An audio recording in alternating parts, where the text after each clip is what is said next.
धर्मनगरी नासिक जो एक नहीं बल्कि कई वजह से फेमस है। ये वही जगह है जहां पर भगवान राम ने अपने वनवास का एक बड़ा हिस्सा बिताया था। इसी जगह पर हर 12 साल में एक बार विश्व का सबसे बड़ा कुंभ मेला लगता है, जिसमें देश विदेश के लाखों श्रद्धालु आते हैं। और इसी धर्मनगरी में भगवान शंकर का ज्योतिर्लिंग भी स्थापित है, जिसे त्र्यंबकेश्वर ज्योतिर्लिंग के नाम से जाना जाता है। त्र्यंबकेश्वर ज्योतिर्लिंग नासिक से कुछ ही दूरी पर त्र्यंबक गांव है, जो ब्रह्मगिरी पहाड़ी के तलहटी में बना हुआ है। यह मंदिर चारों तरफ से पहाड़ों से घिरा है, जिसकी वजह से इसकी खूबसूरती और भी बढ़ जाती है। ब्रह्मगिरी पर्वत से साउथ की पवित्र नदी गोदावरी निकली है, जो महर्षि गौतम की तपस्या की वजह से धरती पर आई थी। सदियों पुराने त्र्यंबकेश्वर ज्योतिर्लिंग मंदिर का कंस्ट्रक्शन काले पत्थरों से कराया गया है। इस मंदिर का आर्किटेक्चर बहुत ही अनोखा है, जिसे सिंधु आर्य शैली में बनाया गया है। हैरानी की बात यह है कि इस मंदिर में कोई पिलर नहीं है, सिर्फ पत्थरों को जोड़कर त्र्यंबकेश्वर मंदिर बनाया गया है। ज्योतिर्लिंग के पुराने मंदिर का कंस्ट्रक्शन तीसरे पेशवा बालाजी नाना साहब पेशवा ने करवाया था। नाना साहब पेशवा मराठा एम्पायर के प्रधानमंत्री थे, जिनका जन्म 1720 में हुआ था। इस मंदिर का कंस्ट्रक्शन 1755 में शुरू हुआ था, जो पेशवा की डेथ के बाद भी चला था। मंदिर को पूरी तरह से बनाने में 31 साल लगे और उस दौरान इसे बनाने में 16 लाख रुपए खर्च आया था। आज के हिसाब से ये कीमत करोड़ों में है। 1979 में इंदौर की रानी अहिल्याबाई होलकर ने मंदिर को दोबारा रेनोवेट करवाया था। 12 ज्योतिर्लिंगों में त्र्यंबकेश्वर ज्योतिर्लिंग में स्थापित शिवलिंग बहुत ही अनोखा है। बाकी सभी 11 ज्योतिर्लिंगों में शिवलिंग जलाधारी के ऊपर नजर आते हैं, लेकिन त्र्यंबकेश्वर में शिवलिंग जमीन के अंदर है और ऊपर केवल जलाधारी ही नजर आती है। त्र्यंबकेश्वर ज्योतिर्लिंग के दर्शन गर्भगृह में जलाधारी के नजदीक जाने पर ही होते हैं, जिसमें हमेशा पानी बना रहता है।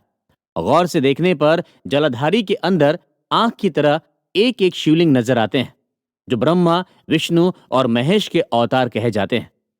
इन तीनों को त्रिदेव कहा जाता है, लेकिन इन शिवलिंग के दर्शन सिर्फ सुबह के समय में ही हो सकते हैं, क्योंकि पूजा के बाद इस पर चांदी का पंचमुखी मुकुट चढ़ा दिया जाता है, जिसकी वजह से शिवलिंग नजर नहीं आते हैं। तो अगर आप भी असली शिवलिंग के दर्शन करना चाहते हैं तो सुबह आरती के समय ही मंदिर पहुंच जाएं। मंदिर में अंदर जाने के लिए चारों तरफ दरवाजे हैं, जिनमें से ईस्ट गेट को छोड़कर बाकी सभी दरवाजों से श्रद्धालु अंदर जा सकते हैं।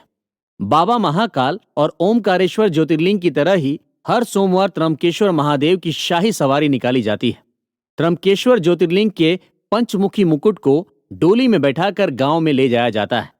भगवान त्र्यंबकेश्वर को उस गांव का राजा माना जाता है और हर सोमवार को महादेव अपनी प्रजा के बीच में जाते हैं। पौराणिक कथा के अनुसार प्राचीन समय में महर्षि गौतम का एक आश्रम था और इस आश्रम में कई ब्राह्मण रहते थे।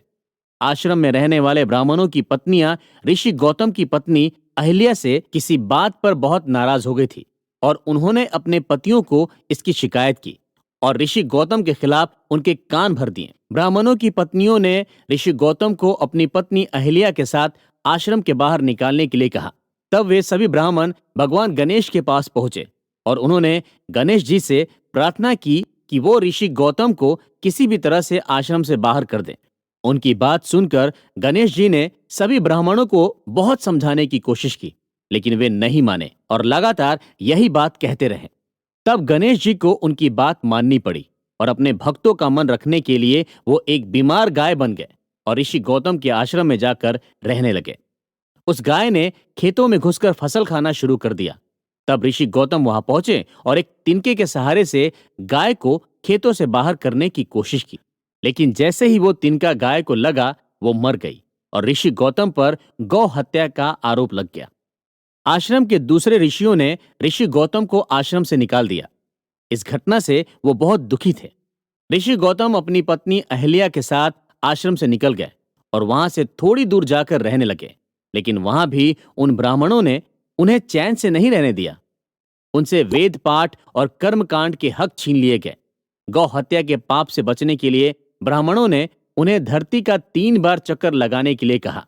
इसके साथ ही व्रत, पूजा पाठ और 1 करोड़ पार्थिव शिवलिंग का अभिषेक गंगा जल से करने के लिए कहा। ऋषि गौतम अपनी पत्नी अहिल्या के साथ धरती की 3 बार परिक्रमा करने निकल पड़े। साथ ही उन्होंने वो सारे कर्मकांड भी किए जो उन्हें बताए गए थे। इसके बाद ऋषि गौतम अपनी पत्नी के साथ भगवान शिव की भक्ति में लीन हो गए। दोनों की भक्ति से खुश होकर भगवान शिव ने उन्हें दर्शन दिए और उन्हें वरदान मांगने के लिए कहा। तब ऋषि गौतम ने भगवान शिव से कहा कि हे भगवान, मुझे गौ हत्या के पाप से मुक्त कर दिया जाए। तब भगवान शिव ने कहा कि तुम पर गौ हत्या का दोष नहीं है, तुम्हारे साथ छल किया गया था। भगवान शिव ने उन ब्राह्मणों को सजा देने की बात कही, लेकिन गौतम ऋषि ने इससे इनकार कर दिया और उन्हें माफ करने के लिए कहा। ऋषि गौतम ने भगवान शिव से उसी जगह पर ज्योतिर्लिंग के रूप में रहने की प्रार्थना की और तभी से यहाँ पर त्र्यंबकेश्वर ज्योतिर्लिंग की स्थापना हुई और तभी से ये मंदिर हजारों लाखों हिंदुओं की आस्था का केंद्र बना हुआ है।